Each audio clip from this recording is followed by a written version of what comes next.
Halo teman-teman, kali ini kita akan membahas soal nomor 121 tentang demonstrasi. Soal UN nomor 121. Dengan adanya Undang-Undang nomor 9 tahun 1998, demonstrasi menjadi perbuatan yang dilindungi hukum. Tetapi dalam perkembangannya, demonstrasi seringkali memberikan dampak buruk. Kebijakan terbaik apa yang dapat dilakukan untuk menghilangkan dampak buruk demonstrasi ini? Sejarah demonstrasi. Oke, sebelum membahas jawabannya, teman-teman perlu mengerti latar belakang sejarah. Pada zaman Orde Baru, demonstrasi tidak sebebas sekarang ini. Kita tonton cuplikan video ini. Versi lengkapnya dapat teman-teman cari sendiri di YouTube. Karena pada saat itu pihak aparat yang menjaga demo ini sudah menyatakan bahwa pukul 17 atau pukul 5 sore demo ini harus di stop, mahasiswa harus kembali ke dalam kampus. Dan kami pun menyepakati. Tiba-tiba dari arah kantor wali kota Jakarta Barat, riuh sekali teman-teman yang di sana lari masuk menuju kami. Masuk gerbang. Semua lari, saya juga ikut lari. Saya ikut lari masuk ke dalam, kemudian semua teman masuk ke dalam. Dan ada teman yang bilang gerbang tutup. Jadi kami semua, dan gerbang itu entah kenapa saya itu macet ya, susah sekali, tapi akhirnya berhasil ditutup. Ada teman-teman yang masih nggak puas, lari ke depan lempar batu, mundur lagi lari ke depan lempar batu. Itu masuk semua, dan aparat mengejar kami semua. Dalam hitungan detik, tembakan aparat dilepaskan ke mahasiswa.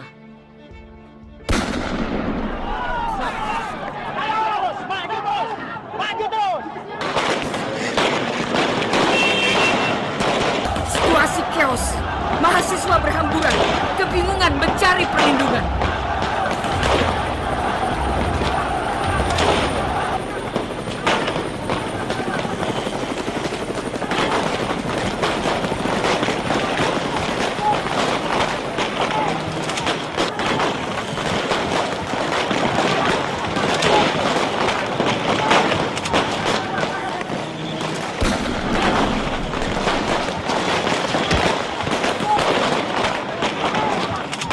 Mas Hendro sendiri yang kena ketembak pada saat itu. Saya tidak tahu Hendro ada di mana, tetapi yang kita lihat di situ ada yang ketembak dengan peluru karet, ada yang ketembak dengan peluru kaca. Saya sendiri pun kena gas air mata, ya, sampai gas air mata itu terhirup sehingga saya tidak bisa bernapas. Saya digotong sama teman, ya, ke dalam ruangan senat, dan ruangan senat itu banyak bergeletakan teman-teman yang terkena gas air mata. Pada saat itulah saya bisa bergabung dengan beberapa kawan, dia berkata bahwa Tom, ada berita bahwa 4 orang teman-teman kita ketembak, meninggal, ya, mati. Saya kaget sekali. Pada 26 Oktober 1998, Presiden B.J. Habibie mengeluarkan Undang-Undang nomor 9. Tujuannya supaya hal seperti Trisakti tidak terjadi lagi. Pada perkembangannya, sekarang demonstrasi sering memberikan dampak buruk. Dampak buruk demonstrasi. Bagi rakyat, demonstrasi membuat jalan macet, mengganggu transportasi, apalagi kalau sampai merusak transportasi umum. Untuk pelaku usaha bisa mengalami penjarahan, bahkan pembakaran. Yang didemo itu siapa? Kenapa yang jadi korban rakyat?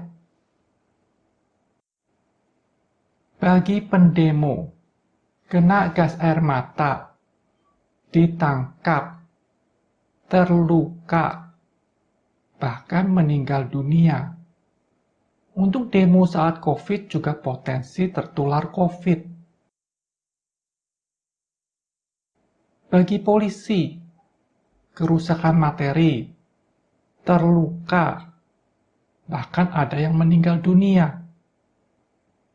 Bagi negara, demo menghasilkan sampah dan kerusakan materi yang tidak sedikit. Jadi pertanyaannya, siapa sih yang diuntungkan dari demonstrasi? Pendemo, polisi yang menjaga, rakyat, negara, semua rugi. Pembahasan. Di atas telah kita lihat contoh dampak buruk demonstrasi. Sebenarnya demonstrasi itu baik, bermanfaat. Kenapa ada demonstrasi?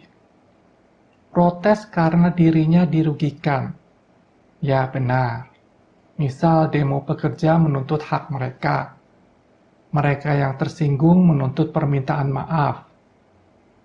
Ada juga protes tapi dirinya tidak dirugikan secara langsung. Misal mahasiswa demo revisi Undang-Undang KPK. Revisi undang-undang ini tidak ada dampak langsung bagi mahasiswa. Ada juga protes sekedar ikut-ikutan, atau karena dibayar, atau bahkan tujuan politik. Tapi di sini kita tidak fokus pada hal itu. Tapi kita lihat dari tata cara kehidupan bernegara. Protes itu baik bagi kehidupan bernegara.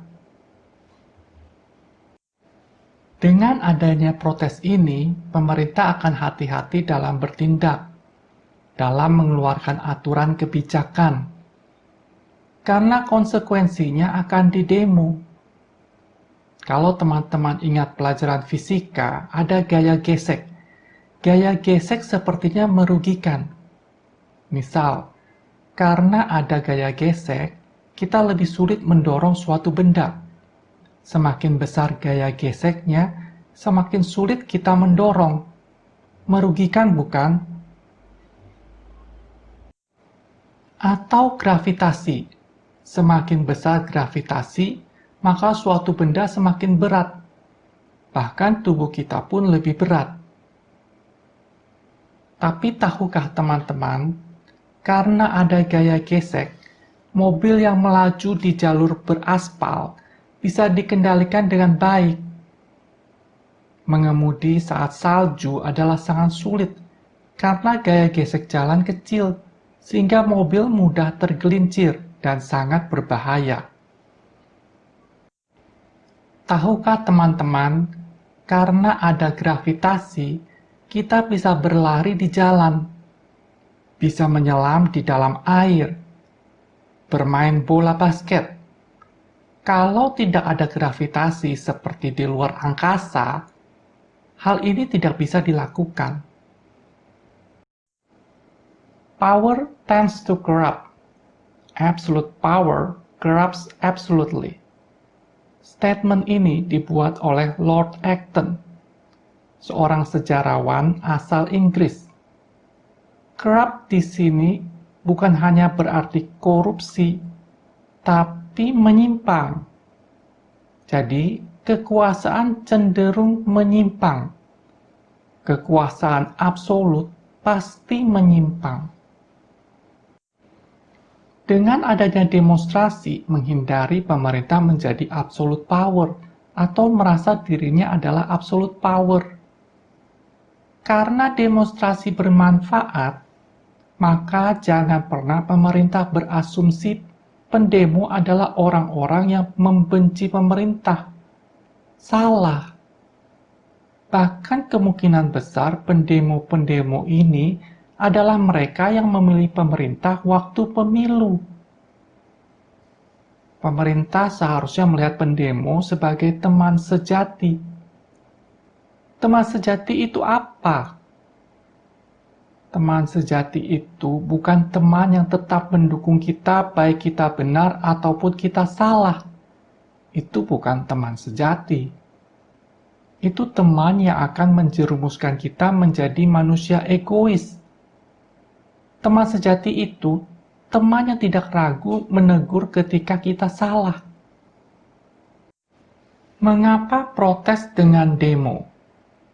Mungkin teman-teman berpikir, Kenapa harus demo? Mengapa tidak personal saja? Buat surat ke Presiden dan DPR. Nah, inilah karakter demonstrasi, yaitu protes yang dilakukan banyak orang dan diketahui banyak orang. Semakin banyak yang melakukan, semakin banyak yang mengetahui, maka semakin berhasil suatu demonstrasi. Begini, kalau A dan B posisinya sama, B bisa langsung protes A. Tapi kalau A posisi lebih tinggi, misal A supervisor, B staff, B bisa mengajak staf lainnya untuk protes A. Protes 2 orang lebih kuat dari 1 orang. Protes 25 orang lebih kuat dari protes 2 orang. Tapi kalau A lebih tinggi lagi, B selain mengajak teman-temannya, juga bisa melakukan protes secara terbuka, disaksikan banyak orang. Bayangkan, kalau teman-teman adalah si A. Bagaimana rasanya jika diprotes 1 orang, dan bagaimana rasanya jika diprotes 25 orang, disaksikan 1.000 orang. Di sini jelas ya, pemerintah berkuasa, rakyat tidak berkuasa. Rakyat mau protes pemerintah tidak akan seimbang, tidak akan didengar, selain melalui demonstrasi ini. Kita kembali ke soal UN nomor 121. Dengan adanya Undang-Undang nomor 9 tahun 1998, demonstrasi menjadi perbuatan yang dilindungi hukum. Tetapi dalam perkembangannya, demonstrasi seringkali memberikan dampak buruk. Kebijakan terbaik apa yang dapat dilakukan untuk menghilangkan dampak buruk demonstrasi ini? Pilihan E, semua tuntutan pendemo wajib dituruti. Salah. Mengapa? Demonstrasi itu bagian dari kebebasan menyatakan pendapat. Menyatakan pendapat, bukan memaksakan pendapat. Seperti yang sudah kita bahas di atas, karakter demonstrasi, semakin banyak yang melakukan, semakin banyak yang mengetahui, maka semakin berhasil suatu demonstrasi.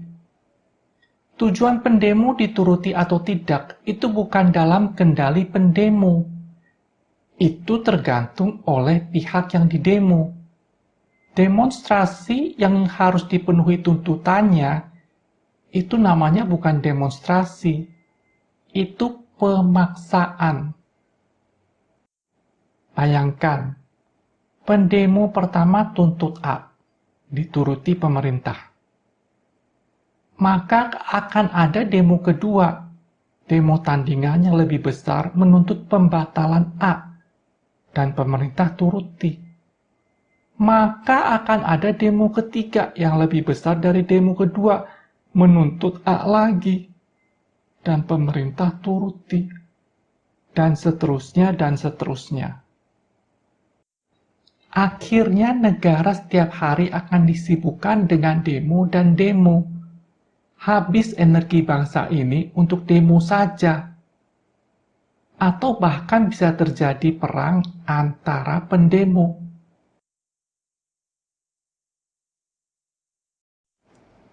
Pilihan B, demonstrasi dilarang rusuh.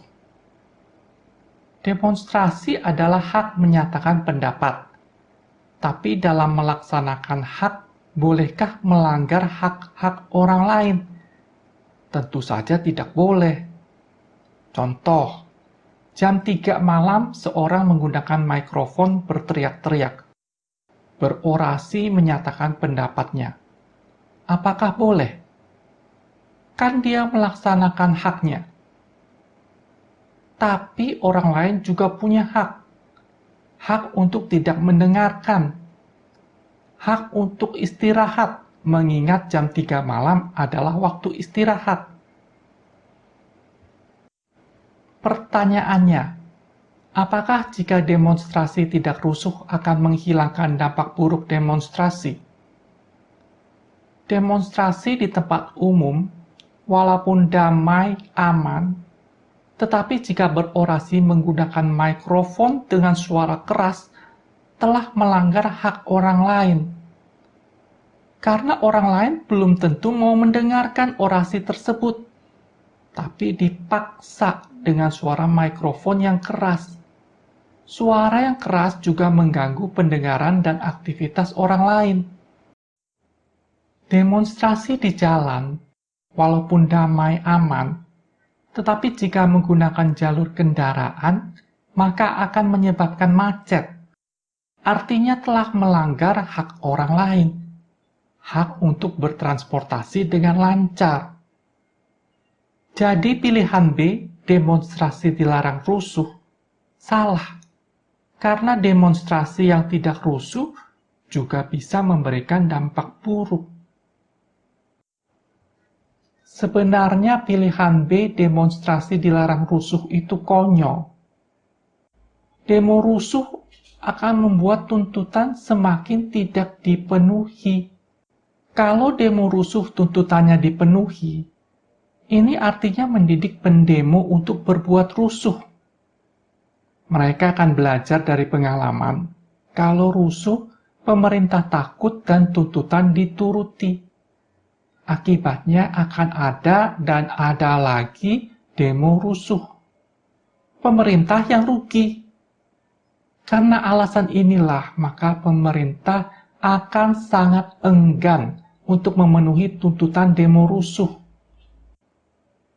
Jadi kalau teman-teman yang hendak melakukan demo, ingat, kalau rusuh maka demonstrasi Anda gagal. Tetapi mengapa demo rusuh terjadi? Terjadi dan terjadi lagi. Mengapa demonstrasi yang tadinya berlangsung damai bisa berubah menjadi demonstrasi rusuh? A. Karena dasarnya adalah amarah. Demonstrasi terjadi karena kemarahan, misal atas suatu kebijakan atau aturan. Jadi sebelum berangkat demo saja sudah berdasarkan amarah. Di lapangan panas, lelah, lapar, terjadi bentrokan, dan lain-lain. Mudah meledak. Apalagi kalau jumlah pesertanya banyak. Semakin banyak jumlah peserta, maka semakin berbahaya. B. Karena jauh. Mengapa orang bisa saling berteriak jika mereka sedang marah? Karena jarak hati mereka jauh. Bukan jarak fisik ya, tapi jarak hati. Jarak fisik bisa hanya 1 meter, tapi jarak hati 10 meter. Sehingga mereka perlu berteriak agar terdengar oleh lawan bicara. Bagaimana dengan demonstrasi? Mengapa tidak berteriak saja? Kalau teman-teman ingat pelajaran fisika listrik dinamis, mengapa listrik ditransmisi dengan tegangan yang sangat tinggi? Untuk mengurangi hilangnya listrik pada saat dihantarkan dalam jarak yang jauh. Contoh, kita ingin mentransmisi listrik dengan daya 100 MW ke suatu kota yang berjarak 100 km dengan kabel yang hambatannya 0,1 ohm per tiap kilometer. Berapa daya listrik yang hilang dalam pentransmisian tersebut? Dan berapa sisa yang bisa sampai di kota tersebut? Hambatan kabel sama dengan 0,1 ohm per kilometer kali 100 km sama dengan 10 ohm.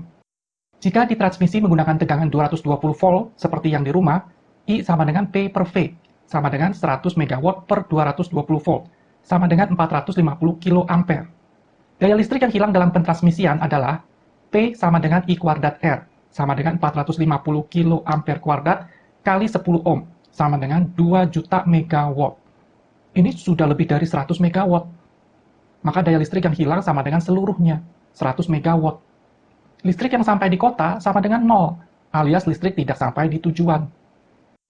Jika ditransmisi menggunakan tegangan 500 kV seperti pada sutet, I sama dengan P per V, sama dengan 100 MW per 500 kV, sama dengan 200 ampere. Daya listrik yang hilang dalam pentransmisian adalah P sama dengan I kuadrat R, sama dengan 200 ampere kuadrat, kali 10 ohm, sama dengan 400 kW. Listrik yang sampai di kota sama dengan 100 MW dikurangi 400 kW, sama dengan 99,6 MW, alias listrik 99,6% sampai di tujuan. Terlihat ya perbedaannya. Jika ditransmisi dengan tegangan 220 volt, listrik tidak sampai. Tapi jika ditransmisi dengan tegangan 500 kV, listrik 99,6% sampai tujuan. Demikian juga dengan demonstrasi. Jarak hati pendemo dengan yang didemo itu lebih dari 10 meter, mungkin 100 km. Sehingga teriak tidak cukup.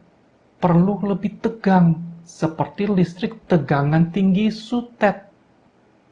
Di sini saya tidak membenarkan tindakan rusuh ya. Orang yang sedang marah juga tidak seharusnya saling berteriak. Tapi ada yang demikian. Pilihan A, demonstrasi dilarang. Kalau demonstrasi rusuh terjadi dan terjadi lagi, mengapa demonstrasi tidak sekalian kita larang saja? Kalau demonstrasi dilarang, apakah menghilangkan dampak buruk demonstrasi? Ya, tentu saja. Tanpa ada demonstrasi, maka dampak buruknya juga tidak ada, tidak terjadi. Tapi seperti telah dijelaskan di atas, bahwa demonstrasi itu bermanfaat. Pada soal yang ditanya kebijakan terbaik apa yang dapat dilakukan untuk menghilangkan dampak buruk demonstrasi ini. Artinya hanya menghilangkan dampak buruk demonstrasi, tanpa menghilangkan dampak positifnya. Sedangkan kalau demonstrasi dilarang, dampak positifnya juga hilang. Jadi jelas ya, pilihan A demonstrasi dilarang salah. Pilihan C, demonstrasi diganti online. Demonstrasi itu apa? Protes. Ya, apalagi? Perwujudan dari hak dan kebebasan mengeluarkan pendapat yang diatur Undang-Undang Dasar. Ya, apalagi? Demonstrasi itu sulit, merepotkan. Harus di jalan berpanas-panasan kena hujan dari pagi sampai sore. Bagaimana kalau mereka ada tanggung jawab dan pekerjaan yang tidak dapat ditinggalkan? Dokter ada pasien, guru harus mengajar, karyawan harus ngantor. Repot bukan? Pasti ada rakyat yang ingin protes, tapi karena demonstrasi itu susah, ya akhirnya lebih memilih diam saja. Demonstrasi itu tidak asik. Mengapa? Karena tidak ada respon dari penonton. Karakter demonstrasi, yaitu protes yang dilakukan banyak orang dan diketahui banyak orang. Tapi apa respon dari yang mengetahui? Yang menonton demo di lapangan? Yang membaca berita demo? Yang menonton demo di TV? Pendemo tidak tahu, seperti lawak tanpa penonton. Atau pertandingan bola tanpa penonton. Banget nih, ada Terina, ada Bang Ajis. Syuting hari ini tanpa penonton. Iya. Gimana Teh? Gimana Bang?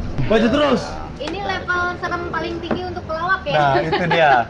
Karena syuting tanpa penonton buat pelawak itu bingung karena kita nggak dapat feedback. Benar. Sedangkan biasanya lu tau sendiri Bang Ajis masuk orang brrrr. Jadi semangat nggak Bang? Ya enggak. Jadi semangat dong bang kalau ada yang ketawain. Iya kalau ada penonton enak kita masih mau begini gitu kan. Udah ketahuan, mau ngapain? Ini kita mau ngapain? Berarti gini, setiap yang masuk kita harus ketawa. Iya. Iya. Antar pemain saling Iya, ngetawain dah. Saling support ya. Wah, enggak ada ketawain. Demonstrasi adalah perbuatan bodoh. Menegur kebijakan pemerintah dengan berkumpul ramai-ramai di jalan.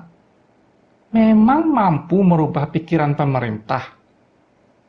Belum lagi kalau lokasi jauh dari ibu kota, misal di Indonesia Timur.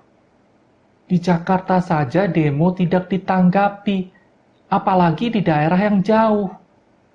Belum lagi kalau terjadi rusuh, bisa terluka, bahkan sampai meninggal.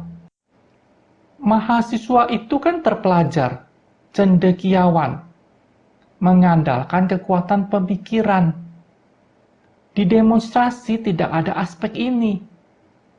Demonstrasi mengandalkan kekuatan fisik, berbaris ramai-ramai, berdesakan, dorong-mendorong dengan aparat. Itu kan yang selama ini terjadi di demonstrasi. Demonstrasi adalah perbuatan terpaksa. Mengapa harus demonstrasi? Karena tidak ada alternatif yang lain. Ini konsep yang penting. Mengapa demonstrasi yang kerap terjadi rusuh, merugikan semua pihak, tetapi tetap dilakukan, dan dilakukan lagi. Jadi bangsa ini berputar-putar dalam kesalahan yang sama. Lalu bagaimana? Ini tugas pemerintah memberikan alternatif demonstrasi.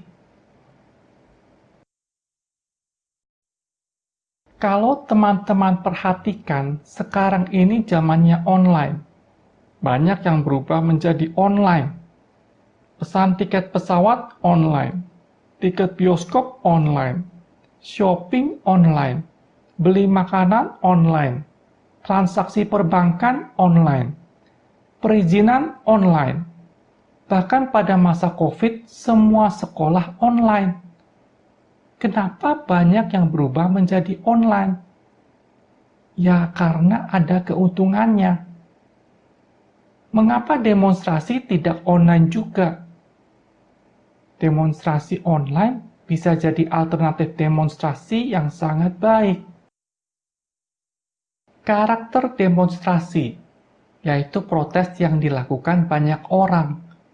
Apakah online bisa dilakukan banyak orang? Ya tentu, bisa ramai-ramai offline, tapi kalau masih COVID mungkin pilihannya lebih baik ramai-ramainya online saja. Menyanyi ramai-ramai saja bisa online. Ini perlu edit yang tepat, kalau beda setengah ketuk saja sudah berantakan.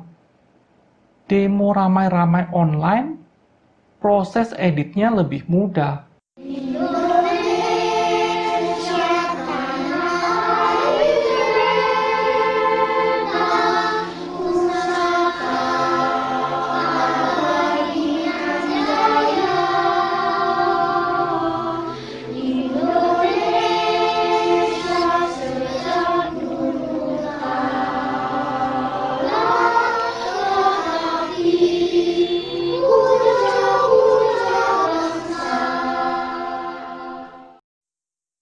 Online melalui internet bisa menjangkau banyak orang. Banyak sekali orang di Indonesia. Bahkan bisa sampai ke mancanegara. Dan media lainnya, misal televisi, radio, surat kabar, juga bisa menyebarkan yang sudah online ini. Online bisa dapat respon dari penonton. Jadi bukan lawak tanpa penonton. Bisa like, dislike, atau kasih komentar. Lah, tapi nanti yang komentar abal-abal akun palsu. Ya, dibuat verifikasinya, sehingga tidak ada akun abal-abal. atau akun duplikat atau palsu. Online tidak perlu panas-panasan kena hujan, tidak perlu meninggalkan tanggung jawab dan pekerjaan. Bahkan kalau sudah ada yang melakukan demo online yang sesuai, kita tinggal like dan komen. Mudah. Dan kalau online itu yang penting isinya. Jadi demonstrasi tidak mengandalkan kekuatan fisik. Bukan berbaris ramai-ramai, berdesakan, dorong-mendorong dengan aparat, tapi bicara konteksnya, isi pemikiran. Apakah demonstrasi online menimbulkan kerusakan fasilitas umum, pembakaran, penjarahan? Apakah ada korban gas air mata, korban luka fisik, korban meninggal? Apakah menimbulkan sampah? Tidak. Apakah demonstrasi online menggunakan jalur kendaraan dan menyebabkan macet? Apakah demonstrasi online menggunakan mikrofon dengan suara keras dan memaksa orang lain mendengar orasinya? Tidak. Apakah demonstrasi online dapat berubah menjadi demonstrasi yang rusuh? Tidak. Demonstrasi diganti online, apakah menghilangkan dampak buruk demonstrasi? Ya, menghilangkan dampak buruk tanpa menghilangkan dampak positifnya. Bahkan ada efek positif tambahan. Demo online, jika menjadi budaya, ini akan melatih rakyat dan mahasiswa khususnya untuk memikirkan bangsa dan negaranya, mencari solusi untuk permasalahan bangsa dan negara. Demo online jika menjadi budaya Indonesia, ini akan menghasilkan talent-talent baru, seperti Indonesia Idol, tapi bukan talent penyanyi, tapi talent calon pemimpin Indonesia. Orang-orang yang punya pemikiran brilian, punya visi misi yang bagus, dan punya solusi yang jitu untuk Indonesia. Nah, untuk mempercepat proses perubahan dari demo tradisional menjadi demo online, ini perlu dorongan dari pemerintah. Kalau teman-teman ingat, pelajaran kimia ada yang namanya katalis. Dengan adanya katalis, suatu reaksi kimia bisa berlangsung lebih cepat. Nah, pemerintah dapat menciptakan katalis ini. Pertama, Undang-Undang ITE dihapuskan. Di sini kita tidak membahas lebih dalam tentang Undang-Undang ITE. Kita tonton saja sedikit cuplikan video berikut ini. Versi lengkapnya dapat teman-teman cari sendiri di YouTube. Undang-Undang Informasi dan Transaksi Elektronik atau Undang-Undang ITE telah menyeret banyak orang untuk berurusan dengan penegak hukum. Undang-Undang ITE pun dinilai mengandung pasal karet yang bisa mengganggu kebebasan berekspresi dan menyampaikan pendapat. Dan berikut ini mereka yang telah merasakan jerat pasal karet serta seluk-beluk Undang-Undang ITE lainnya. Kita simak dalam data dan fakta berikut ini. Kita simak yang pertama, pemirsa.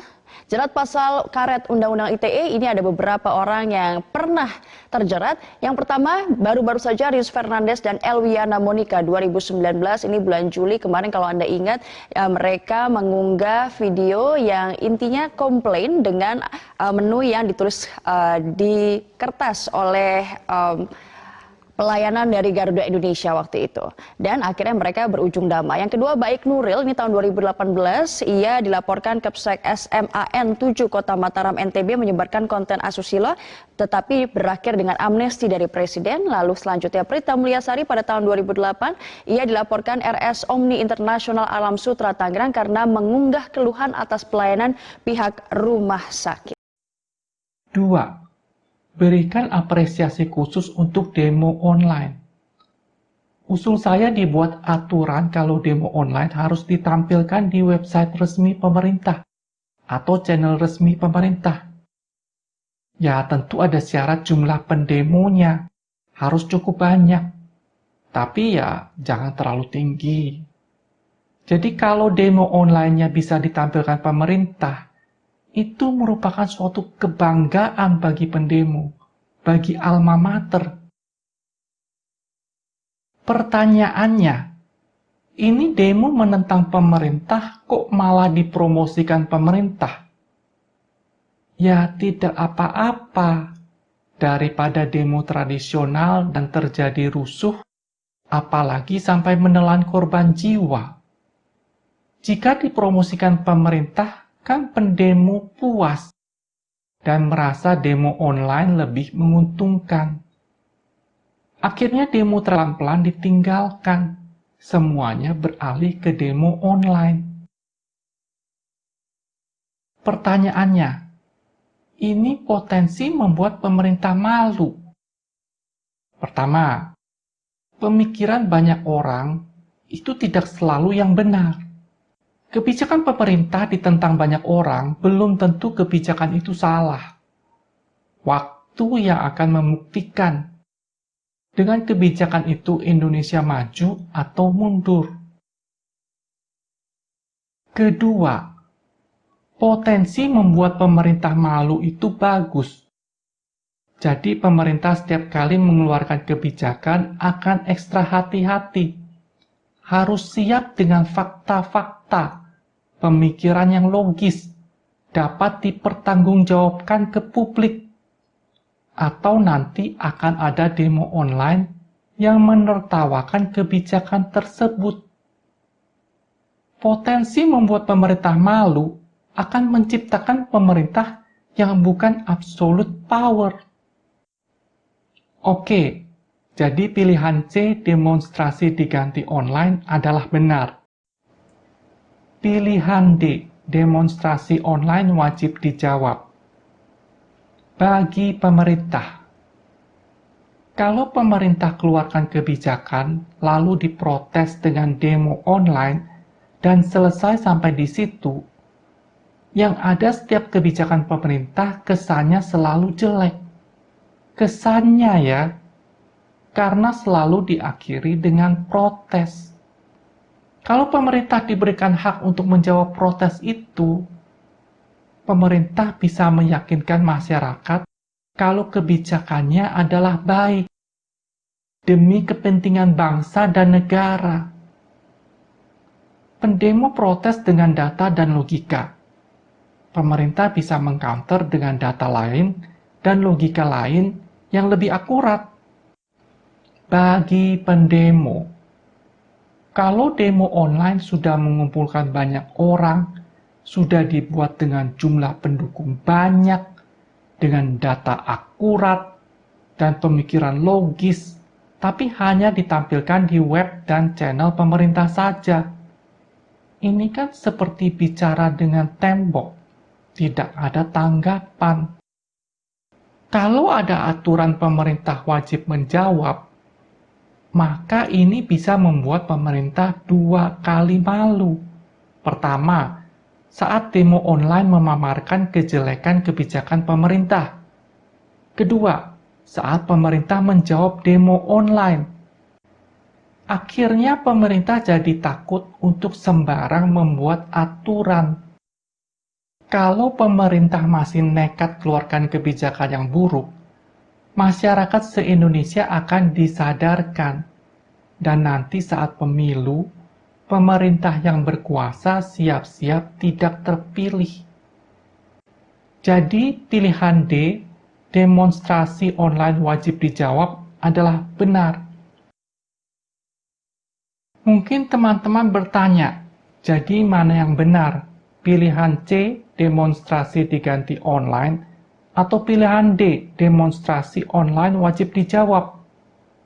Dua-duanya benar, tinggal diatur penerapannya saja. Konsep dasarnya, demo online ada syarat minimal pendemo agar bisa masuk web dan channel pemerintah.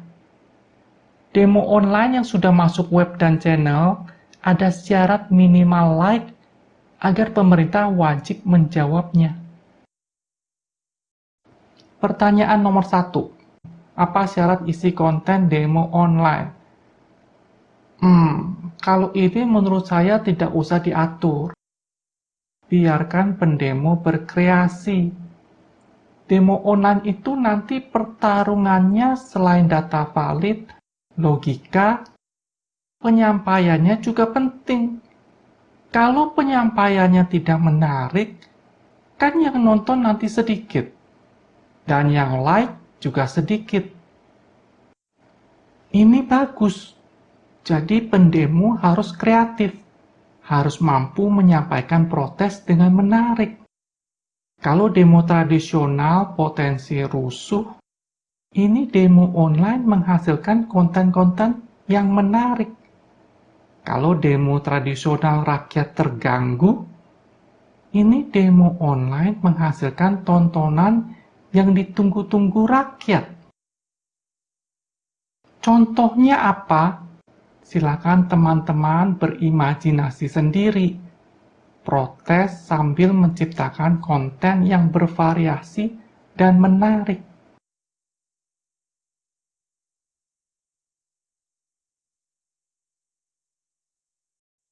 Pertanyaan nomor 2. Apa bentuk jawaban demo online dan mengapa tidak dilakukan dialog saja? Oke, pertama, demo online dijawab oleh pemerintah dengan cara membuat video online, lalu ditampilkan di web dan channel pemerintah sebagai jawaban atas demo online. Apa isi kontennya? Ya, terserah yang menjawab. Silakan saja pemerintah berimajinasi sendiri, membuat konten yang dapat menjawab protes demo online. Jika demo online ditujukan kepada presiden, ya sebaiknya presiden ada tampil menjawab.